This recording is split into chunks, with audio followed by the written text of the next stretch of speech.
But first tonight, the father of one of the 7/7 suicide bombers who brought carnage to the capital 14 years ago has told how his son was brainwashed by extremists and fears the same could happen to other impressionable youngsters today. Mahmoud Hussein's son Hasib was 18 when he travelled to London from Leeds and detonated a homemade device on board a bus, killing 13 other passengers. In total, the attacks that day saw 52 killed and hundreds more injured.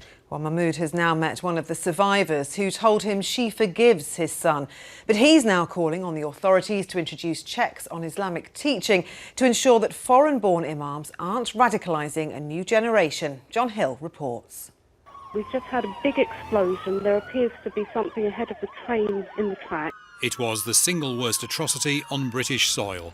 On the 7th of July 2005, 4 suicide bombers with rucksacks full of explosives attacked London, killing 52 people and injuring 700 more.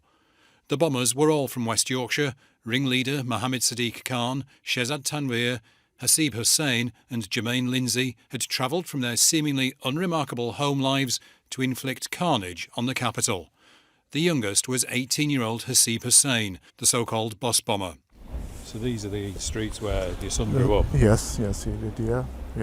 And there was no sign of anything untoward? No, nothing, not at all. His father, Mahmoud, says he's as bewildered now as he was then by his son's murderous actions. With us, he was just a normal child, but afterwards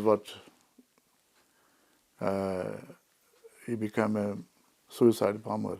In the 14 years since the attacks, Mahmoud Hussain has been trying to come to terms with what happened.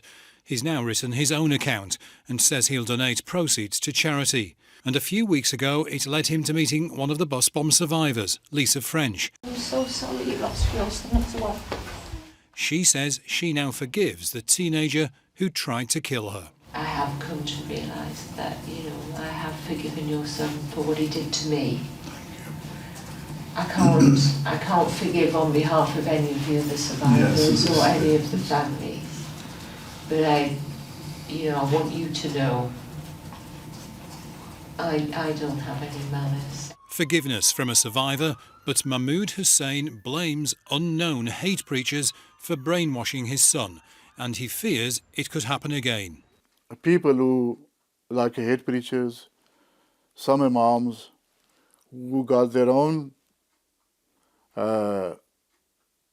agenda, they radicalize him, they groomed him and others, and this is actually what happened.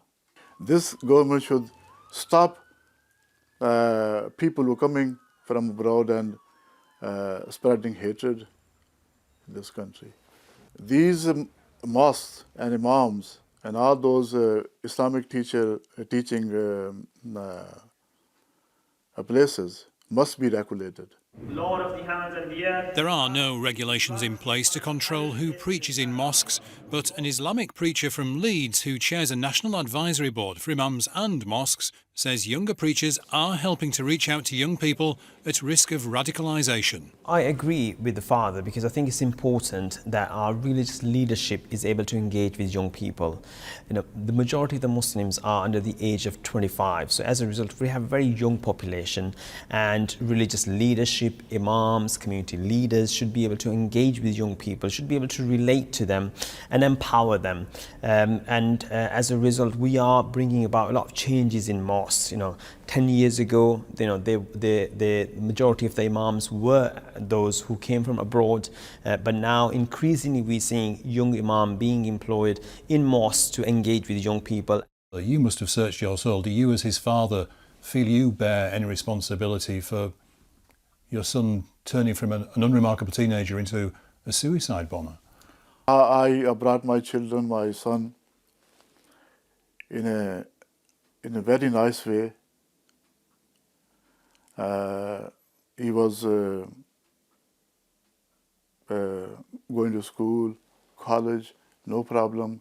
He was looking for going to a university, doing his business course, and then he was planning to get married afterwards. Everything was ready for him. What went wrong? I have no idea.